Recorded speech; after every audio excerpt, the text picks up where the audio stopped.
বিশ্ব মানচিত্রে সুন্দর এই গ্রামটির বিশেষ গুরুত্ব রয়েছে, কিন্তু এই নৈসর্গিক সৌন্দর্য নরকীয় বলে মনে হবে যখন এই অলিগলিতে লুকিয়ে থাকা বাস্তবটির সঙ্গে পরিচিত হবেন।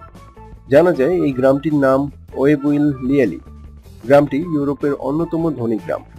গ্রামের জনসংখ্যা 22,000, তার মধ্যে 300 জনেরও বেশি হলেন মিলেনিয়ার।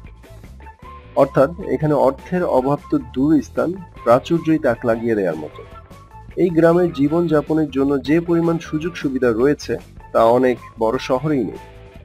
জানা যায় সুইজারল্যান্ডের এই ধনী গ্রামটিতে মাত্র 10 জনের শরণার্থীকে ঠাঁই দিতে বলা হয়েছিল। তারপরে কি ঘটেছে জানেন কি? নারী পুরুষ মিলে ওই 10 জনকে ঠাঁই দেওয়া হবে কিনা সেই সিদ্ধান্ত নিয়ে গ্রামে ভোট হয়েছে।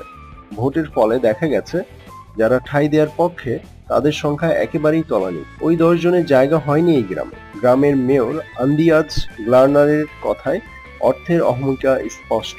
তিনি বলেছেন, আমাদের বলা হয়নি এই উদ্বাস্তুরা সিরিয়া বা অন্য কোনো দেশে গরিব দুর্বল। সিরিয়ার উদ্বাস্তুদের সাহায্য করা হয়েছে। উদ্বাস্তু ক্যাম্পে টাকা পাঠিয়ে দিলে তাদের বেশি সুবিধায় হয় বলেই মনে করি, কিন্তু ওদের এখানে ঘর তৈরি করে বসবাস করতে দিলে ভুল হবে। এদের দেখে বাকিরাও সমুদ্র পেরিয়ে এখানে আসতে চাইবে, তাতে তো ওদেরই প্রাণ যাবে।